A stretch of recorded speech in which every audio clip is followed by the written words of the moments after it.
सर्वांना नमस्कार. आणि आज आपण पांचाळ जनजागृती कृपया माईक ऑफ ठेवाल.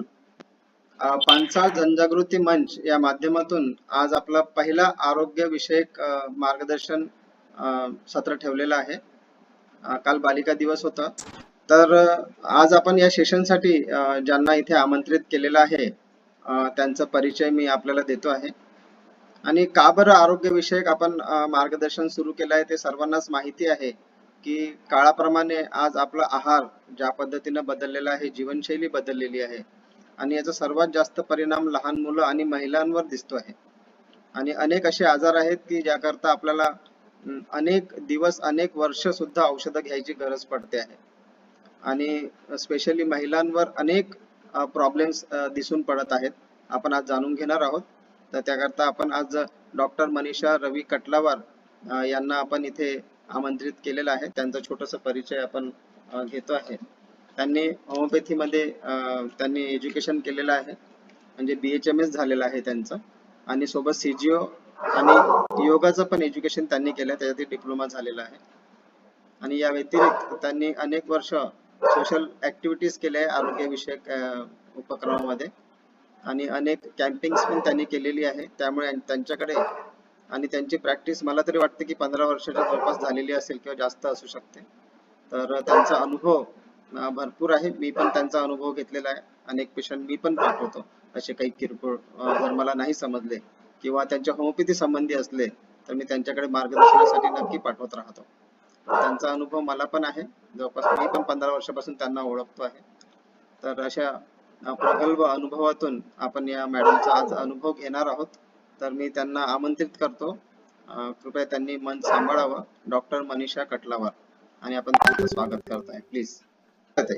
माझा आवाज पोहोचतोय? हो ताई. तर सर्व समाज बांधवांना माझा पुन्हा एकदा नमस्कार. डॉक्टर अनिल वंगलवार यांनी माझा परिचय तुम्हा सर्वांना इथे आताच करून दिलेला आहे. खरं तर ऑनलाईन मंचावर बोलण्याची प्रथमच मी ऑनलाईन मंचावर बोलत आहे.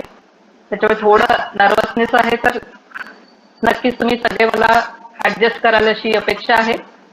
ऍक्च्युली डॉक्टर वंगलवार हे आपल्या पांचाळ जनजागृती मंचाचे ऍडमिन करते धरते सर्वच आहे आणि आमचे अगदी जवळचे स्नेही सुद्धा आहेत. तर त्यांच्या शब्दाला मान देऊन मी हे ऑनलाईन सेशन घ्यायचं ठरवलं. खरं तर आज पहिल्यांदाच हे सेशन मी घेत आहे ऑनलाईन. तर डॉक्टर वंगलवार यांच्या खरंच उत्कृष्ट संकल्पनेतून हा ऑनलाईन पांचाळ जनजागृती मंचाला खरंच उत्कृष्ट प्रतिसाद मिळत आहे आणि खूप चांगल्या प्रकारे समोर चाललेला आहे. या मंचावर अनेक चांगले वक्ते बोलून गेलेले आहेत आणि सर्वांना त्यांचं मार्गदर्शन पण लाभलेलं आहे. तर सर्वप्रथम मी डॉक्टर वंगलवार यांचं अभिनंदन आणि कौतुक करते की त्यांनी खरंच हा खूप स्तुत्य उपक्रम सुरू केलेला आहे आणि याचा नक्कीच फायदा आपल्या सर्व समाज बांधवांना होईल असं वाटतं मला. तर आज मला त्यांनी जो टॉपिक दिलेला आहे बोलण्यासाठी, कालच बालिका दिन झालेला आहे आणि त्यांचं मला फोन आला की तुम्ही किशोरवयीन मुलींची जी आरोग्य आणि त्यांची काळजी घेणे, त्यांच्या समस्या आपण आज बघूया. आजच्या टॉपिक मध्ये किशोरवयीन मुलींच्या आरोग्याची काळजी कशी घ्यायची आणि त्यांना उद्भवणाऱ्या समस्या त्याचं निसरण कसं करायचं हे आपण आजच्या सेशन मध्ये बघणार आहोत.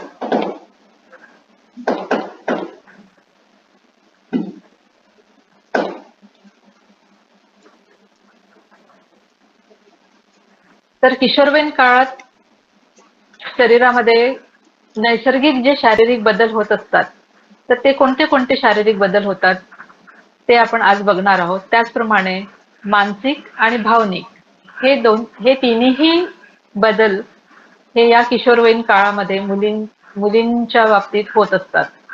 तर आपण सर्वप्रथम बघूया की या काळामध्ये शारीरिक बदल कोणते होतात. तर त्यांची उंची झपाट्याने वाढते. त्यांचे खांदे रुंद होतात. त्यानंतर मुलींचे नितंब रुंद होतात. हे सगळ्या उलाढाली ज्या आहे या हार्मोनलच्या सिक्रिशन्समुळे होत असतात. त्यानंतर पुरळ्या व अंगभर केसांची वाढ होत असते. त्यांच्या ज्या प्रायव्हेट जागा आहे, त्यांच्या खाजगी भागांभोवती पण केसांची वाढ होते, बगलेत केसांची वाढ होते आणि तसेच शरीरावर सुद्धा केसांची वाढ होत असते. त्यानंतर मुलींच्या आवाजामध्ये पण आपल्याला बदल जाणवतो. त्यांचा जो कोवळा आवाज जो आपल्याला लहान असताना जो आपल्याला ऐकायला मिळतो, तो त्यामध्ये थोडासा जाडपणा येतो. तर आवाजांमध्ये पण आपल्याला थोडासा बदल बघायला मिळतो. त्यानंतर त्वचेमध्ये पण बदल झालेला दिसतो आपल्याला. या दरम्यान या हार्मोन्समुळे काय होत असते की जे सिबॅशियस ग्लँड आहे ते ऍक्टिव्हेट होत असतात. त्याच्यामुळे जी त्वचा सुद्धा थोडी तेलकट त्वचा आपल्याला दिसायला लागते आणि याच दरम्यान त्यामुळे तारुण्य पित्तिका ज्याला आपण मुरुम म्हणतो, तर हे सुद्धा चेहऱ्यावर दिसायला लागतात. त्यानंतर त्यांच्या लैंगिक अवयवांची वाढ या दरम्यान होत असते. जननेंद्रियांची वाढ या दरम्यान होत असते. की म्हणजेच ते जे शरीर आहे ते प्रजननासाठी ते तयार होऊ लागतं. त्यानंतर आपण बघतोय की त्यांची मासिक पाळी या दरम्यान सुरू व्हायला लागते. तसं मासिक पाळीचा जो आपण एव्हरेजली जे वय बघतो ते आपण बघतो की 12 ते 16च्या दरम्यान किंवा 13 ते 15-16च्या दरम्यान.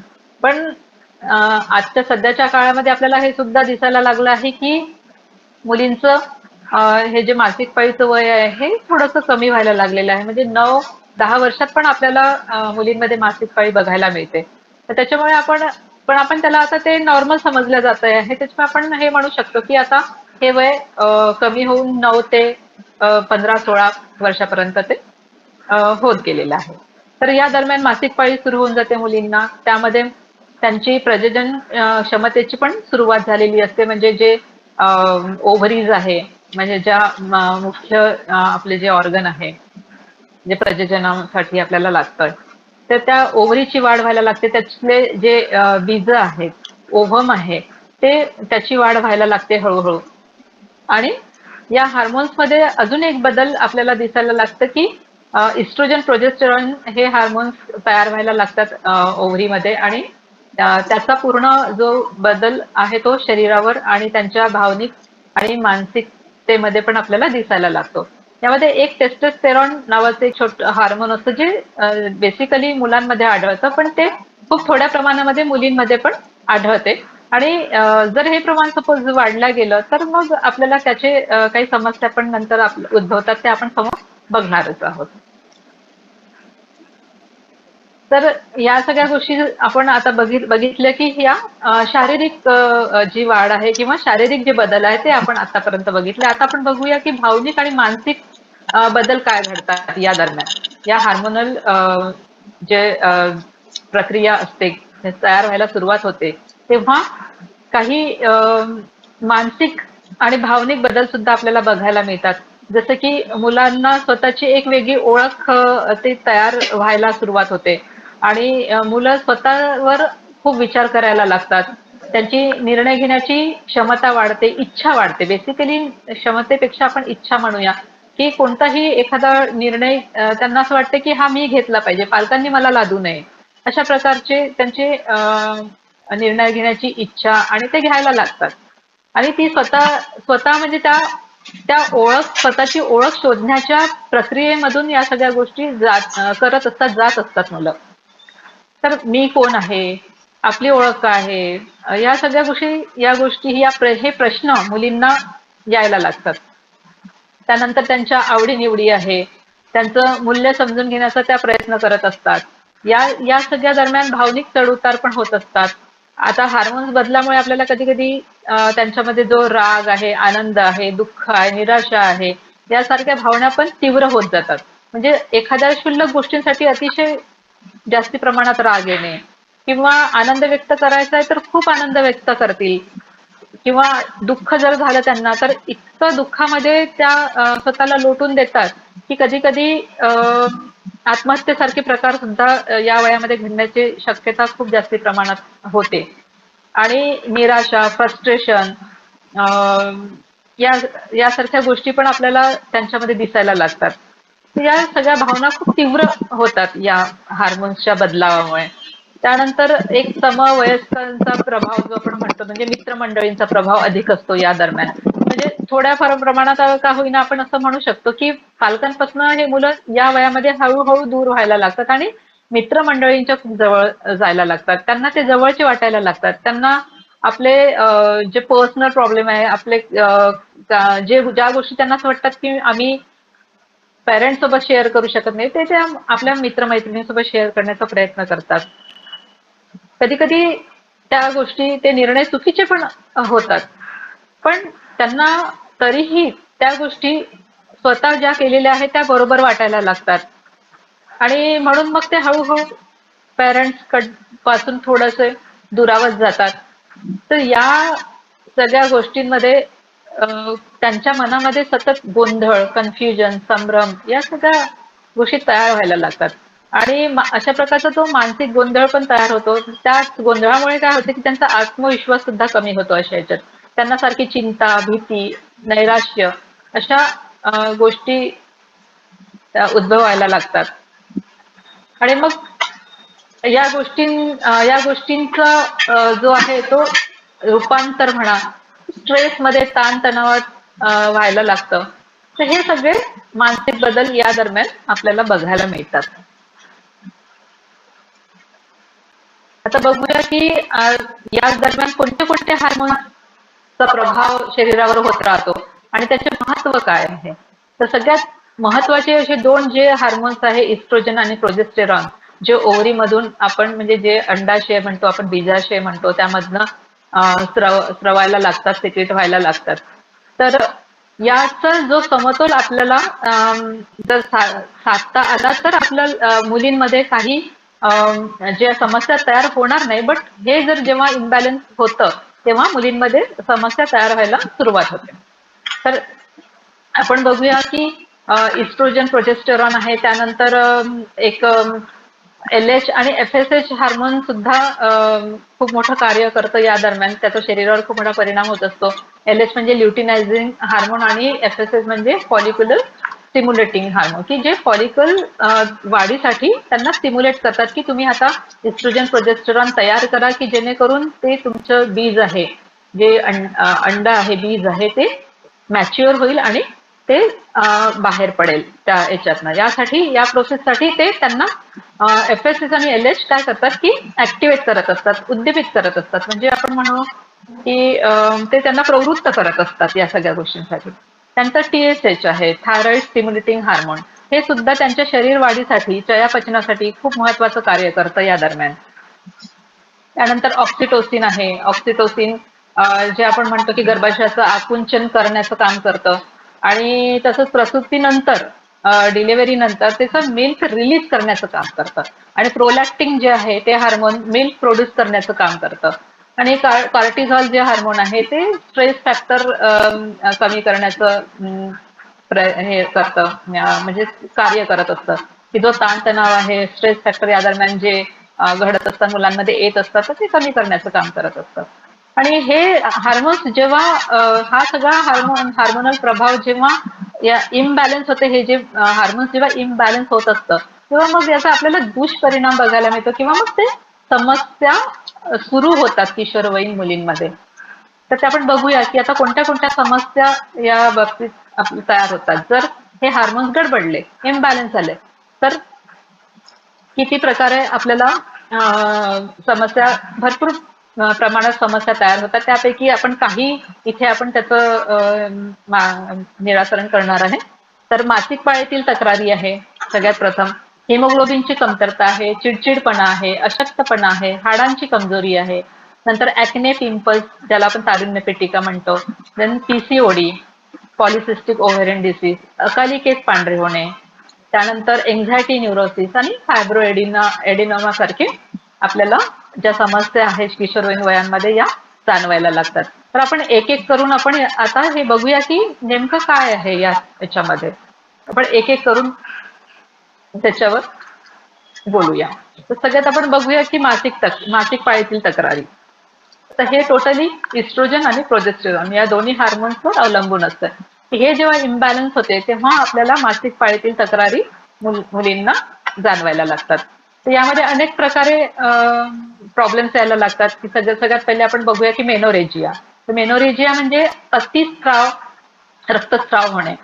म्हणजे जी पाळी आहे जी जनरली एक 5 ते 7 दिवसांमध्ये ती पाळी जी संपायला पाहिजे ती या काही मुलींमध्ये 7 दिवसांपेक्षा पण बरेच दिवस लांबत राहतं आणि त्याचा फ्लो जो आहे तो पण खूप हेवी फ्लो राहतो या मुलींमध्ये. रक्तस्राव जास्ती असतं.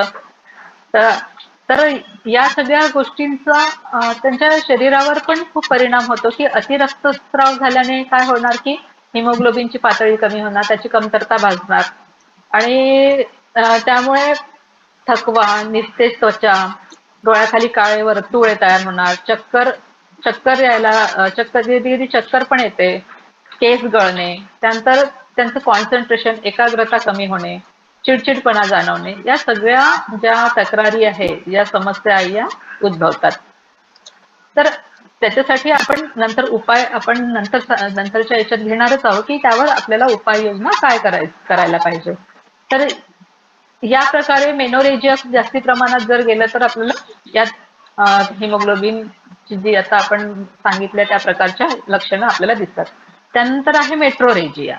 तर मेट्रोरेजिया काय आहे तर इररेग्युलर मेन्स्ट्रुअल सायकल. इररेग्युलर म्हणजे कसं की एक साधारण जी नॉर्मल पाळी असते ती 28 दिवसांमध्ये यायला पाहिजे असं आपण म्हणतो किंवा ती प्रत्येक मुलींमध्ये वेगवेगळ्या डेज मध्ये पण असू शकते. एक साधारण 21 ते तिकडे 35 दिवस ही आपण एक नॉर्मल रेंज समजतो. पण 21 दिवसांच्या जर आधीच पिरियड येतो आहे, 15-15 दिवसात पिरियड येतो आहे, तर हे आपण इररेग्युलर मध्ये आपण म्हणू. किंवा 35 दिवसाच्या नंतर, 1.5 महिन्यानंतर, 2 महिन्यानंतर असं पिरियड येतो आहे, तर हे सुद्धा मेनोरेजिया म्हणजे इररेग्युलर पिरियड मध्ये त्याला आपण म्हणू शकतो. तर ही सुद्धा एक समस्या आहे, तर ती सुद्धा अंगावर न काढता डॉक्टरांशी लगेच तुम्ही संपर्क करून ते सोडवण्याचा प्रयत्न केला पाहिजे. त्यानंतर डिस्मेनोरिया. म्हणजे पोटामध्ये सतत दुखणं पाळीच्या दरम्यान किंवा पाळीच्या 2 दिवस आधी, 3 दिवस आधी पोटात दुखणं सुरू होऊन जातं आणि जेव्हा पाळी सुरू होते तेव्हा मग ते कमी होतं. कुणाला पाळीच्या दरम्यान दुखायला लागतं, कुणाला पाळीच्या नंतरही दुखत राहतं. तर पोटात दुखणे, कुणाला पाठीत दुखतं, तर कुणाला थायमध्ये दुखतं, तर कुणाला मळमळ, उलटी, चक्कर अशा पण समस्या आपण त्यामध्ये बघू शकतो डिस्मेनोरियामध्ये. तर कुणी पोट दुखल्यास पेनकिलर खाण्या इतपत काही मुलींना गरज पडते, इतक्या प्रमाणात दुखतं.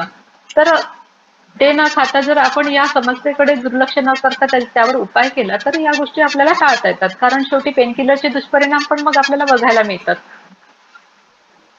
तर या पद्धतीने कधी काही मुलींमध्ये जे आपलं गर्भाशयाचं तोंड आहे ते सुद्धा छोटं असतं म्हणून डिस्मेनोरिया म्हणजे पोटात दुखण्याचा प्रॉब्लेम होतो या दरम्यान, पाळीच्या दरम्यान.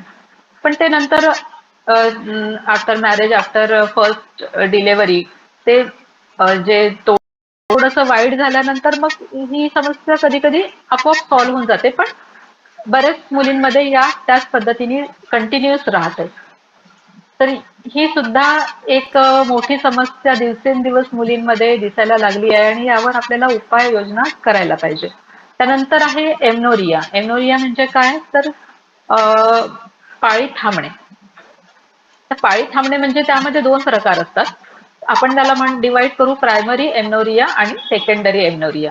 आता प्रायमरी एमनोरिया काय असते की जेव्हा ज्या मुलीला पाळी एक 12 ते 16 वर्षाच्या दरम्यान यायला पाहिजे ती येतच नाही आणि 16 वर्ष क्रॉस झाल्यानंतरही ती पाळी आलेली नसते, तर अशा वेळेस आपण त्या एमनोरियाला म्हणू प्रायमरी एमनोरिया. म्हणजे प्रायमरी जे आहे ते पाळी थांबणे.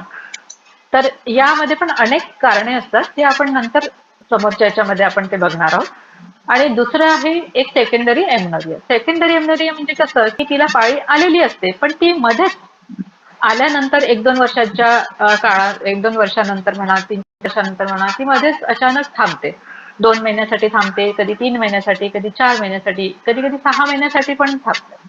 सुरुवातीच्या काळांमध्ये जसं मुलींना पिरियड किंवा मेन्स्ट्रुअल सायकल सुरू होते, त्यानंतर एक साधारण 5-6 महिने थोडा हार्मोन्सला बॅलन्स करायला वेळ लागतो शरीरामध्ये. तर तोपर्यंत थोडीशी अनियमित असते, पण नंतर मग ती एकदाची रेग्युलर होऊन जाते. पण रेग्युलर झाल्यानंतर जर मध्ये ती पाळी जर थांबत असेल, तर ती आपण म्हणू त्याला सेकंडरी एमनोरिया. तर याला अनेक कारणे असतात. आता एक कारण तर आपण सध्या बघतोच आहे की हार्मोनल इम्बॅलन्स, म्हणजे इस्ट्रोजन प्रोजेस्टेरॉनचं जे बॅलन्स आहे किंवा त्याची पातळी आहे जी संतुलित राहण्याचं, तर ते डिस्टर्ब जर झालं तर सेकंडरी एमनोरिया येऊ शकतं. आणि सेकंड थिंग की जर एखाद्या मुलीमध्ये जर प्रेग्नन्सी येत असेल त्या दरम्यान, तर तरी सुद्धा पाळी ही थांबू शकते. तर आपल्याला ते कारणे शोधून मग त्यावर उपाय करणं गरजेचं असतं. तर आपण पुढे बघूया. जर या गोष्टी असेल तर त्या करेक्ट करणं गरजेचं आहे, आणि तेही करेक्ट वेळेवर. जर तुम्ही त्याला खूप जास्ती ताणलं किंवा खूप दिवस आपण नुसतं बघत बसलो घरी की हा होईल आता, तर असं करून चालणार नाही. त्याचे मग परिणाम मुलींवर दिसायला लागतात ना. तर अशा रीतीने या गोष्टींकडे पण तेवढंच लक्ष देणं खूप गरजेचं आहे.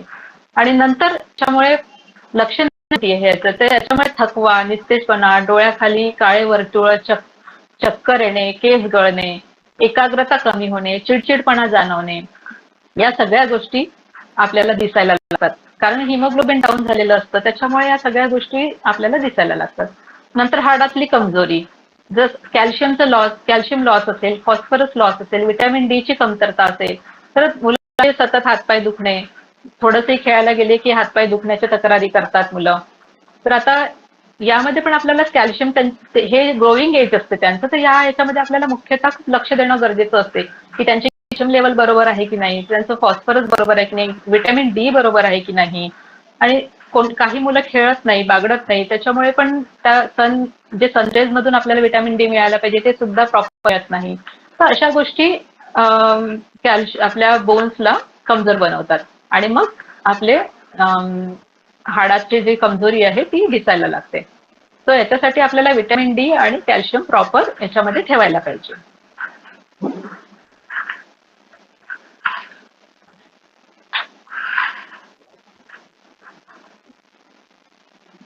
आता बघूया मुरुम, म्हणजे तारुण्य पेटिका, ऍक्ने ज्याला म्हणतो आपण. तर हे का बरं येतात?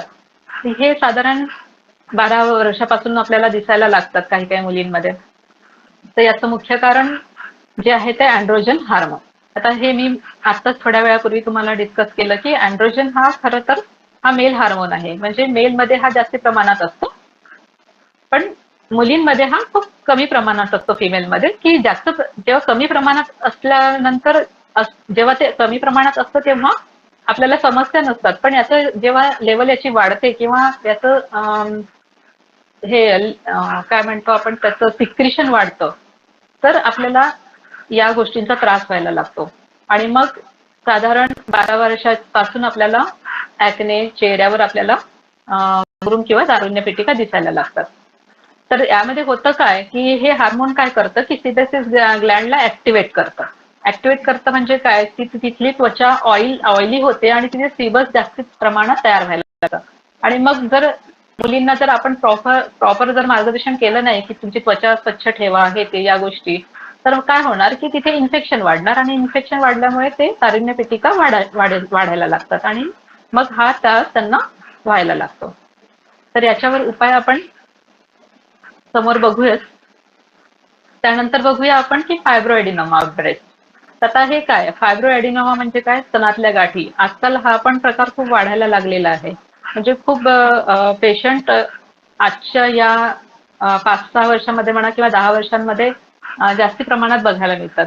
तर यामध्ये काय होतं की स्तनामध्ये एक साधी गाठ असते, ती साधी गाठ तयार होते, आणि ती जनरली किशोरवयीन मुलीमध्ये आणि तरुण महिलांमध्ये पण 25 पर्यंत, 30 पर्यंत वगैरे पण आपल्याला दिसायला लागतात.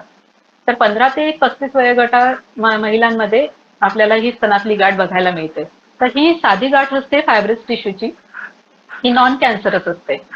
तर ही अशी आपण हाताला जर आपण फील जेव्हा करतो तेव्हा ती हलकी गुळगुळीत आणि थोडीशी मुव्हेबल फ्लक्च्युएबल असते, अशी थोडीशी मुव्हेबल असते. आणि ही सहसा ही गाठ दुखत नसते. पण जेव्हा पाळी जेव्हा जवळपास असेल, पाळीच्या दरम्यान जे हार्मोनल चेंजेस होतात त्याच्यामुळे या गाठीमध्ये दुखणं तयार होऊ शकतं. जसं की पाळी येण्याच्या 7-8 दिवस आधीपासून म्हणा ती दुखायला लागते. चेस्ट अशी भरून आल्यासारखी वाटते मुलींना, म्हणजे छातीमध्ये टाईटनेस वाटणे, किंवा मग काही काही मुलींना पाळी गेल्यानंतर 4-5 दिवसानंतर हा त्रास उद्भवतो. तर हे हार्मोनशी रिलेटेड असतं त्याच्या अपडाऊनमुळे. तर ही नॉन कॅन्सरस असते, त्याच्यामुळे घाबरून जाण्याचं कारण नाही. कधी कधी ही आपोआपच कमी होत असते, पण जर ती कमी झाली नाही तर डॉक्टरांना नक्की दाखवायचं.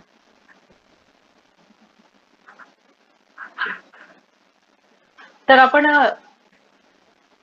याचं जे इन्व्हेस्टिगेशन आपण पण करून घेतलं पाहिजे डॉक्टरांना दाखवून. जर ती गाठ आपोआप गेली नाही तर त्याचं चेकअप हे डॉक्टरांकडनं करून घेतलं पाहिजे, की सहनिशा आपली झाली पाहिजे की ही गाठ कॅन्सरस आहे की नॉन कॅन्सरस आहे. सहसा ही गाठ नॉन कॅन्सरसच असते, पण याचे इन्व्हेस्टिगेशन जर आपल्याला करायचे असेल तर मॅमोसोनोग्राफी असते, मॅमोग्राफी असते.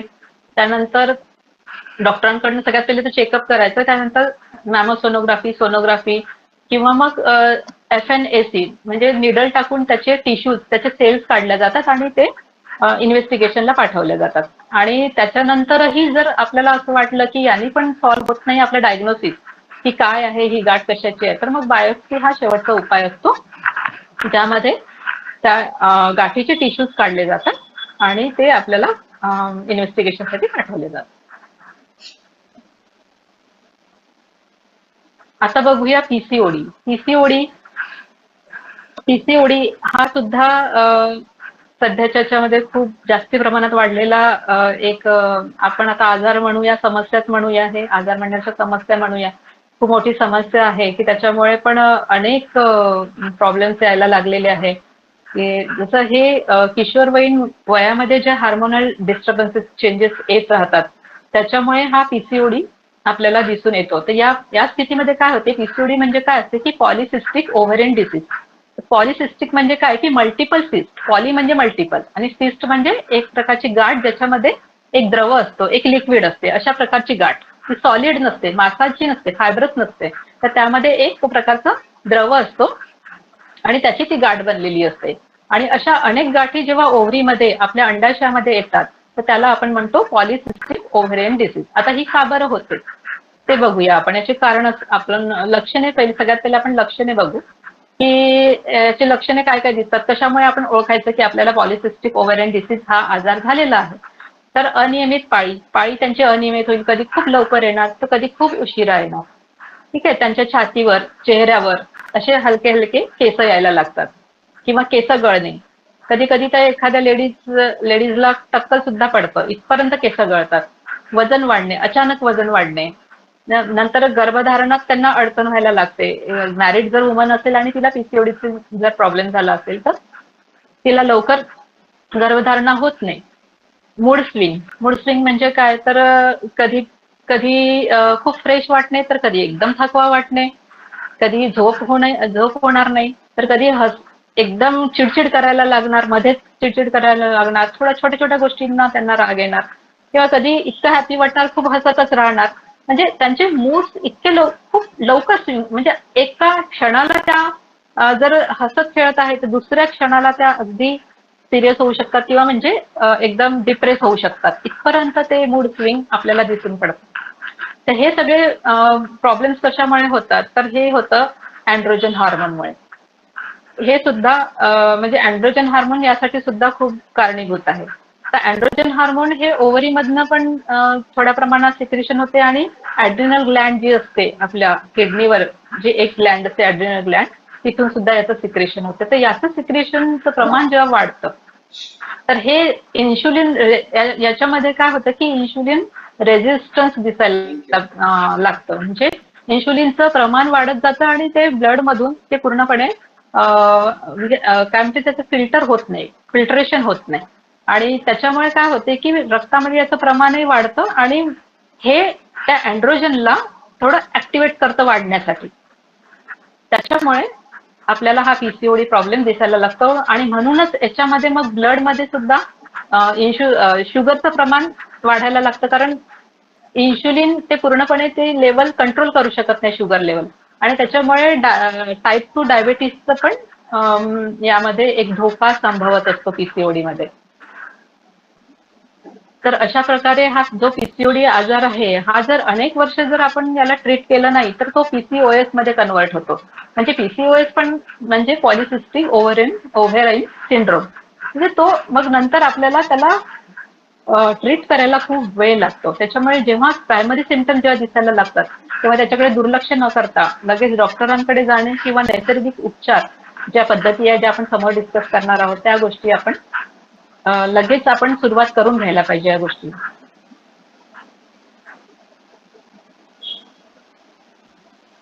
आता नंतर बघूया ग्रेइंग ऑफ हेअर्स. तर ग्रेइंग ऑफ हेअर्स तुम्हाला सर्वांनाच माहिती आहे की आजकाल 5 वर्षाची मुलीला सुद्धा पांढरे केस आपल्याला दिसायला लागतात आहेत. माझ्याकडे अनेक 4-4, 5-5, 6-6 वयाचे मुलं मुली सुद्धा या समस्या घेऊन आलेले आहेत, त्यांचे पेरेंट्स. तर हा एक खरंच खूप मोठी समस्या बनून गेली आहे सध्याच्या काळामध्ये. तर याचे भरपूर रिझन्स आहेत, जसं की जेनेटिक रिझन आहे. जसं आई वडिलांचे केस जर खूप लवकर पांढरे झाले असेल तर मुलांमध्ये त्या गोष्टी येऊ शकतात. किंवा एक मेलेनिन नावाचं जे द्रव्य असतं, रंगद्रव्य, की जे आपल्या केसांना कलर देत असतं, तर त्याची कमतरता भासते. आता या कमतरतेमुळे मग ते केस पांढरे व्हायला लागतात. पण ही कमतरता का भासते? तर आपल्याला आपल्या शरीरामध्ये जेव्हा vitamin B12, folic acid, iron, लोह, कॉपर, कॅल्शियम किंवा अँटीऑक्सिडंट हे जेव्हा कमी पडायला लागतं तेव्हा आपल्याला या गोष्टी लगेच जाणवायला लागतात आणि पांढरे केस दिसायला लागतात कॅल्शियम कमीमुळे वगैरे. तर आणि या सगळ्या गोष्टी कशामुळे होतात, तर हे पूर्ण टोटली हार्मोन इनबॅलन्स. पुन्हा याचा रोल हार्मोन्स मध्ये आहेच आहे. आणि त्यामध्ये स्ट्रेस, मुलांचा ताणतणाव, थायरॉइड हार्मोन्स जे आहे त्याचं पण लेवल वाढणे, यामुळे सुद्धा केस पांढरे होतात, गळतात. त्यानंतर प्रदूषण, आपण इतके कॉस्मेटिक्स वापरतात आजकाल, शॅम्पू, वेगवेगळे शॅम्पू वापरणे, त्यामध्ये कॉस्मेटिक्स असतं, केमिकल्स असतात, शॅम्पू मध्ये केमिकल्स असतात, तर त्याच्यामुळे पण केस पांढरे होण्याचं प्रमाण वाढलेलं आहे. तर या गोष्टीकडे दुर्लक्ष करू नये. त्यानंतर एन्झायटी न्यूरोसिस. आता एन्झायटी न्यूरोसिस काय आहे, तर ही एक सध्याच्या काळात खूप मोठी समस्या किशोरवयीन मुलींमध्ये दिसून येत आहे नावडेज. पहिले नव्हतं हे इतकं, हे दिवसेंदिवस खूप वाढत चाललेलं आहे. तर यामध्ये तुम्ही सुद्धा ऑब्झर्व केलं असेल, ज्यांच्या घरी किशोरवयीन मुली आहेत, तर तुम्ही पण आपल्या मुलींमध्ये या गोष्टी कधी ऑब्झर्व केल्या असतील, नोटीस केल्या असतील, की त्या मुलींना सतत काहीतरी भीती वाटत राहते, अशी अस्वस्थता असते, रेस्टलेस असतात त्या मुली. सतत त्यांना चिंता लागलेली असते, कशाची ती त्यांनाच माहिती नसते. हा, झोप लागत नाही, मध्येच दचकून उठतात झोपेमध्ये, छातीमध्ये धडधडणे त्यांना, त्यामुळे मध्येच घाम सुटते त्यांना, किंवा भीती वाटणे. इव्हन स्कूलमध्ये पण त्या घाबरत असं मुलं, आपले जे टीचर्स आहेत, टीचर्स सोबत पण कम्युनिकेशन करताना घाबरतात. छोट्या छोट्या गोष्टींमध्ये घाबरतात, खूप मोठी गोष्ट नसते ती. त्यामध्ये काय होते की अभ्यासामध्ये पण त्यांची एकाग्रता राहत नाही, मन लागत नाही, त्यांचा आत्मविश्वास कमी होतो, आणि ह्या सगळ्या गोष्टी हार्मोनल चेंजेसमुळे होत राहतात. तर यासाठी आपल्याला हार्मोन बॅलन्स ठेवणं खूप अतिशय गरजेचं आहे. आणि ते कसं आपण करायचं हे आता आपण बघूया समोरच्या स्लाइडमध्ये. त्याच्यावर उपाय काय आहे, त्या सगळ्या गोष्टी आपण घडामोडी बघितल्या, आणि इतके आपल्याला हार्मोनल इनबॅलन्समुळे किती समस्या आपल्या किशोरवयीन मुलींमध्ये दिसून येतात ते आता आपण डिस्कस केलंय, है ना. आता यावर आपल्याला उपाय काय करायचा, या ताणतणावावर, या समस्येवर उपाय काय करायचा, तर सगळ्यात पहिले तर आपण आपले नैसर्गिक उपाय तर आपण करून बघायलाच पाहिजे, आणि त्यानंतर मग आपण मेडिसिनचा विचार करायचा. जर त्यांना जर पॉसिबल असेल तर त्या गोष्टी आपल्याला केल्या पाहिजे. आता यामध्ये 2 प्रकार, मानसिक आणि भावनिक स्तरावर पण काही उपाय आहे, आणि एक शारीरिक याच्यावर पण. तर सगळ्यात पहिले बघूया की आपण मानसिक आणि भावनिक स्तरावर काय काय याच्यावर आपण उपाय करू शकतो. तर सगळ्यात प्रथम कुटुंब आणि समाजाचा आधार, म्हणजे मुलांना कुटुंबाचा आधार आणि समाजाचा आधार, मुलींना स्पेशली, हा मिळायला पाहिजे. शाळा आणि समाज यांनी मुलींच्या चांगल्या गुणांना प्रोत्साहन दिलं पाहिजे, तर मुली लगेच त्यांची जी भीती आहे मनातली ती निघून त्या स्वतंत्रपणे बोलू लागतील किंवा कन्व्हर्सेशन करू लागतील. संवाद साधू लागतील. त्यानंतर जागरूकता आणि शिक्षण, शरीराबद्दल व आरोग्याबद्दल योग्य ती माहिती मुलींना दिली पाहिजे. यासाठी पालकांनी जागरूक राहिले पाहिजे. मला असं वाटतं की यामध्ये सगळ्यात मोठा रोल पॅरेंट्सचाच आहे.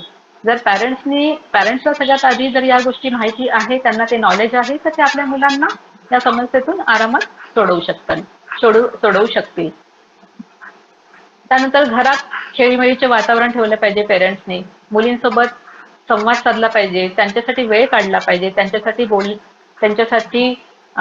जसं ते काही प्रॉब्लेम्स घेऊन आले आपल्याकडे किंवा काही सांगत आहे, तर दुर्लक्ष न करता तुम्ही पूर्णपणे त्यांच्याकडे कॉन्सन्ट्रेट करून, त्यांना नोटीस करून त्या गोष्टी ऐकून घेतल्या पाहिजे, की जेणेकरून मुलींना पण वाटलं पाहिजे की आपल्या आईवडिलांचं आपल्याकडे लक्ष आहे आणि ते आपल्या कोणत्याही गोष्टींचं समाधान करू शकतात.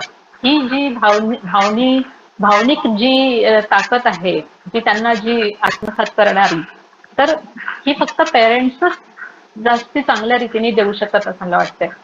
तसंच चांगल्या विचारांची देवाणघेवाण मुलींसोबत झाली पाहिजे, मुलांसोबतही झाली पाहिजे. पालकांनी विशेष करून आईने मुलींसोबत मैत्रीची भावना तयार केली पाहिजे. म्हणजे एक मैत्रीण जशी ज्या पद्धतीने वागते, ती स्वतःला त्यामध्ये अकोमोडेट करून तसा संवाद मुलीशी साधला पाहिजे आईने. आईला आपण त्या वयामध्ये कसं असते की वयानुसार आपले थॉट चेंज होत जातात, पण आपल्याला हे लक्षात राहायला पाहिजे की आपण त्या जेव्हा वयात होतो तेव्हा आपले विचार तसे नव्हते. हे अनुभवातून वयानुसार आपले विचार बदलत जातात, पण मुलींचे विचार तर तेव्हा त्या वयात तसेच राहणार ना. मग आपण काय करतो की ग्राह्य धरतो की मुली पण त्याच विचारांनी वागल्या पाहिजे, बोलल्या पाहिजे, पण असं नसतं. ते सगळं हार्मोनल इफेक्ट असतो आणि ते त्या वयामध्ये होणार, ते नैसर्गिक असतं. त्याच्यासाठी त्यांना दोषी नाही धरायचं कधीही मुलींना. त्याच्यासाठी त्या दोषी नसतात, ते नैसर्गिक चेंजेसमुळे, त्या हार्मोनल चेंजेसमुळे ते सगळे विचार आणि या गोष्टी घडत असतात. तर आपण त्यांना आधार दिला पाहिजे, भावनिक आधार, त्यांच्या गोष्टी समजून घेतल्या पाहिजे. आपण या पण गोष्टी विचार केला पाहिजे की अरे आपण लहान होतो तर आपणही असंच वागत होतो, तर हे सगळं नैसर्गिक आहे, ती मुद्दाम तर करत नाहीये ना. तर याच्यातून कसा मार्ग काढायचा, कसं तिला समजवायचं, या गोष्टी आपण पेरेंट्सनी केल्या पाहिजे आणि तिच्यावर विश्वास दाखवला पाहिजे. अविश्वास दाखवून चालणार नाही, नाहीतर मुली चिडचिड करतील, तुमच्यासोबत संवाद साधणार नाही, तुमच्यापासून काही गोष्टी लपवून ठेवतील. तर जितक्या गोष्टी तुमच्यावर, अशी प्रत्येक गोष्ट तुम्हाला जर वाटत असेल की आपल्या मुलींनी आपल्यासोबत शेअर केल्या पाहिजे, तर तुम्ही सर्वप्रथम तिला समजून घेतलं पाहिजे, सर्वप्रथम तिला विश्वासात घेतलं पाहिजे, तरच ती मुलगी प्रत्येक गोष्ट तुमच्याशी शेअर करेल. तर ही आपण मानसिक आणि भावनिक स्तरावर आपण हा उपाय तर नक्कीच केला पाहिजे. आणि आता शारीरिक स्तरावर म्हटलं तर सगळ्यात महत्वाचं आहे योगा, प्राणायाम, आसन, त्यांना मैदानी खेळ, आउटडोर गेम. काही मुलींना फक्त घरातल्या घरात बसून गेम खेळायची सवय असते, तर अशा मुलींचा पण विकास होत नाही, वाढ व्यवस्थित होत नाही शरीराची. तर बाहेर जाऊन त्यांनी खेळ खेळले पाहिजे. व्यायाम, प्राणायाम या सगळ्या गोष्टींची सवय आपण लहानपणापासून लावली पाहिजे. असं नाही की ज्यावेळेस त्रास तयार होईल, एखाद्या समस्या उद्भवेल आणि नंतर आपण त्यांना त्या गोष्टींची जाणीव करून देईल, असं कधीही नाही करायचं. त्यांना सुरुवातीपासून या गोष्टींची आवड लावायची, ती गोष्ट त्यांना हॅबिच्युअल झाली पाहिजे की जेणेकरून या समस्याच उद्भवल्या नाही पाहिजे. नंतर शरीराची कशी स्वच्छता ठेवणे हे सुद्धा सांगितलं पाहिजे. पुरेशी झोप जी झाली पाहिजे, 6 ते 8 तास. तिने पाणी भरपूर घेतलं की नाही याकडे लक्ष दिलं पाहिजे पेरेंट्सने. त्यानंतर संतुलित पोषक असा आहार ती घेत आहे की नाही, आपण तिला देत आहोत की नाही, या गोष्टी बघितल्या पाहिजे. व्हिटॅमिन सी युक्त फळे की ज्याच्यामुळे इम्युनिटी बुस्टर होईल, अँटीऑक्सिडंट युक्त फळे आपण त्यांना दिले पाहिजे रोज. पालेभाज्या, प्रथिने, डाळी, दूध, अंडी, लोहयुक्त आहार. आता लोहयुक्त आहार मध्ये खजूर आहे, मनुका आहे, गुळ शेंगदाणा सारखा खूप मोठा खाऊ दुसरा कोणता नसेल. चॉकलेट पेक्षा सगळ्यात मोठा चांगला खाऊ जर असेल तो आहे गुळ शेंगदाणा आणि गुळ फुटाणा, ज्याच्यामध्ये कॅल्शियम आणि आयर्न या दोन्ही गोष्टी कव्हर होतात. ते लहान असताना आपण लहान असताना आपल्या काळात आपले आई वडील द्यायचे किंवा आपल्या आजोबा आजींनी त्या गोष्टी बघितलेल्या आहे. आज आपण चॉकलेट देतो, हे ते, या ह्याच्यामधनं काय मिळणार आहे मुलांना, नुकसानच होईल ना. तर आणि त्याचप्रमाणे गरजेपुरतीच त्यांना मोबाईल वापर करण्याचा पण आपण हे दिलं पाहिजे. सोशल मीडियापासून त्यांना दूर ठेवलं पाहिजे. या सगळ्या गोष्टींचा आपण प्रयत्न केला पाहिजे. तर या सगळ्या गोष्टी बॅलन्स होतील आणि आपण या ह्याच्यातून मुलींना आरामात बाहेर काढू शकतो. समस्या उद्भवायच्या आधी या सगळ्या गोष्टी आपण केल्या पाहिजे. तर हे सगळं तुम्ही निमूटपणे ऐकून घेतलं आणि आपण प्रश्न उत्तर घ्यायच्या आधी मी काही विषय बोलायचं इच्छुक आहे. ताईंनी खूप सुंदर पद्धतीने एक पालकाची जिम्मेदारी काय असते आपल्या बाळाप्रती, स्पेशली मुलींप्रती, हे खूप सुंदर पद्धतीने समजावून सांगितलं. आज समाजामध्ये ही जागरूकता खूप गरजेची आहे की माझे मुलं भविष्यात काय बनतील त्यापेक्षा माझ्या मुलांना मी किती चांगलं सांभाळू शकेन याच्यावर विचार करणं खूप गरजेचं आहे. त्यालाच मी पालकत्व हा विषय म्हणतो की फक्त मुलांकडून अपेक्षा करून स्वप्न साधवण्यापेक्षा आपण ते स्वप्न साकार करण्यात किती सहयोगी बनू शकतो याच्यावर जोर देणं खूप गरजेचं आहे. आणि आपण इतकं सुंदर पद्धतीनं त्यांना सांगितलं. याच्यातला महत्वाचा विषय होता की स्व आरोग्य कसं समजणे, स्वतःबद्दलही आणि आपल्या मुलांबद्दल आरोग्य इतकं कठीण नाही आहे. तुम्ही शाळेत गेले की नाही हे महत्वाचं नाही, पण तुमची जिज्ञासा असायला पाहिजे की शरीर काय आहे, आरोग्य काय आहे, मानसिक आरोग्य काय असते, शैक्षणिक आरोग्य काय असते. आणि या दृष्टिकोनातूनच हा आपला उपक्रम आहे. आम्ही इथे समाजाला हे सांगणं आहे की आज काळ बदललेला आहे. आज काळामध्ये चॅलेंजेस खूप वाढलेले आहेत. आरोग्याचं चॅलेंज तर आहे, पण करिअरचं सुद्धा चॅलेंज आहे. तर आरोग्य चांगलं राहणार तर करिअर चांगलं राहील. आणि परिवारामध्ये जे संस्कार पाहिजे ते स्वतःपासून जडणं खूप गरजेचं आहे. तर त्यामध्ये आपण पण टप्प्याटप्प्याने गेल्या वेळेस पण आम्ही व्यक्तिमत्व विकास या विषयावर आम्ही मार्गदर्शन केलेलं होतं की टप्प्याटप्प्याने मुलांना कसं सांभाळायचं. म्हणजे 5 वर्षाच्या मुलापर्यंत, 6 ते 12 वर्षाच्या मुलापर्यंत, 13 ते 18 वर्षाच्या मुलापर्यंत आणि 18 ते 21 हे जे टप्पे आहे हे जे पॅरेंट्स काळजीपूर्वक करतील ते पॅरेंट्सचे मुलं कधीही बिघडणार नाही. आज मुलांना मोबाईलमुळे मुलं बिघडत आहे हे बोलणं माझ्या पद्धतीनं सर्वात जास्त चुकीचं आहे.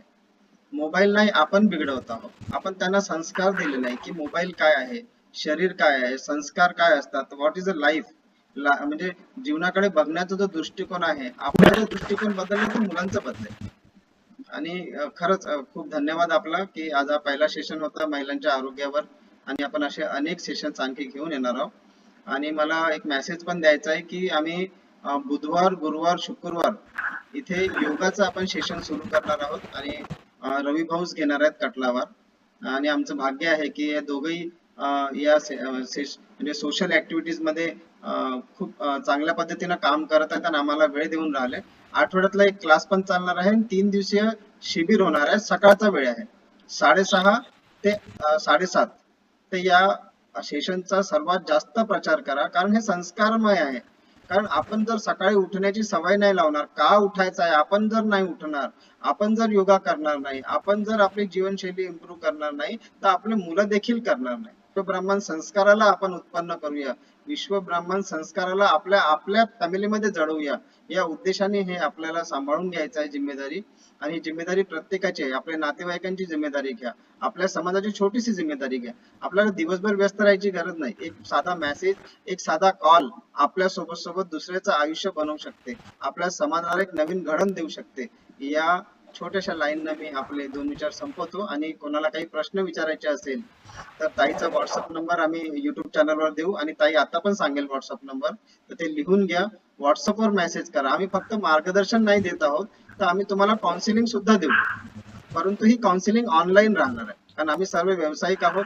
तर आमच्या व्यवसायासाठी तुम्ही आमच्याकडे येऊन भेटाल तिथे तुम्हाला ऑब्व्हियसली फीस वगैरे लागेल. आणि ऑनलाईन जे मदत आमच्याकडून घेऊ शकता, जे काउन्सिलिंग आमच्याकडून करून घेऊ शकता हे उपलब्ध आम्ही करणार आहोत. तर कोणाला काही प्रश्न असेल तर प्लीज निसंकोचपणे विचारावं. शुभांगी ताई आपला काही प्रश्न आहे?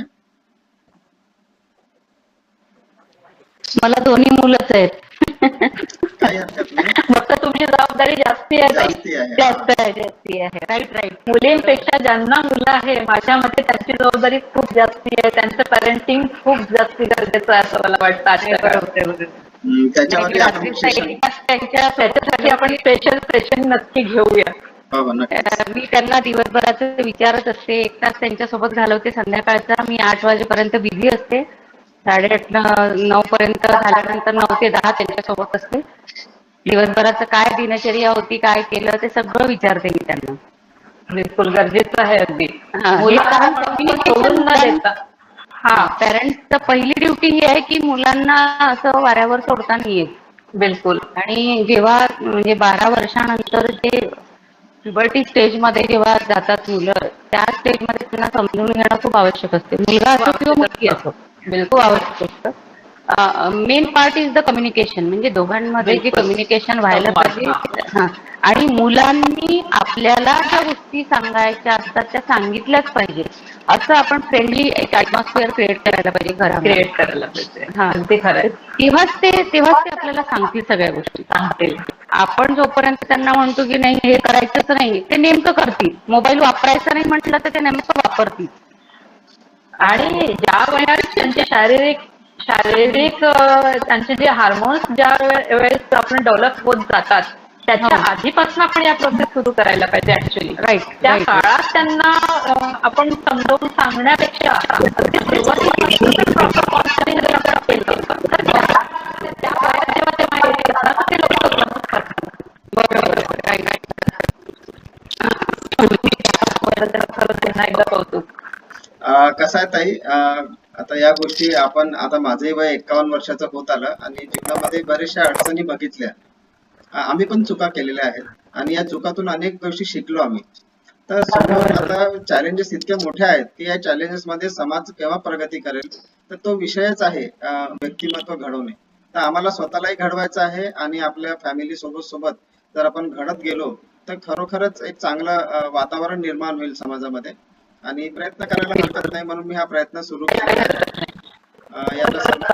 आता आपण जो बुधवार गुरुवार शुक्रवारी जो सेशन घेणार आहोत स्पेशली हाडांच्या आजारांवर आहे.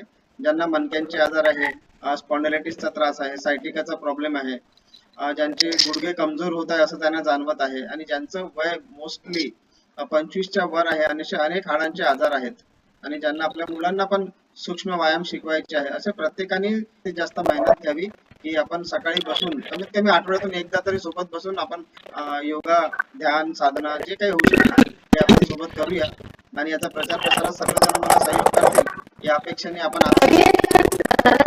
बुधवार गुरुवार शुक्रवार तर करूया. जर की आपण हा सेशन रेकॉर्ड केलाय आणि उद्या किंवा परवा हा सेशन युट्यूबवर पण येणार आणि कालचा सेशन पण रेकॉर्ड झालाय. आम्ही आता थोड्या वेळ टाकणार आहे, तो युट्यूबवर लॉन्च झालेला आहे. तर चला, छान आहे, करूया. आणि खूप खूप आभार ताई, तुम्ही आलात वेळात वेळ देऊन. तुम्ही दोघंही व्यस्त झाला या खूप खूप कामात आभार. आणि खरं म्हणजे उद्या मला सांग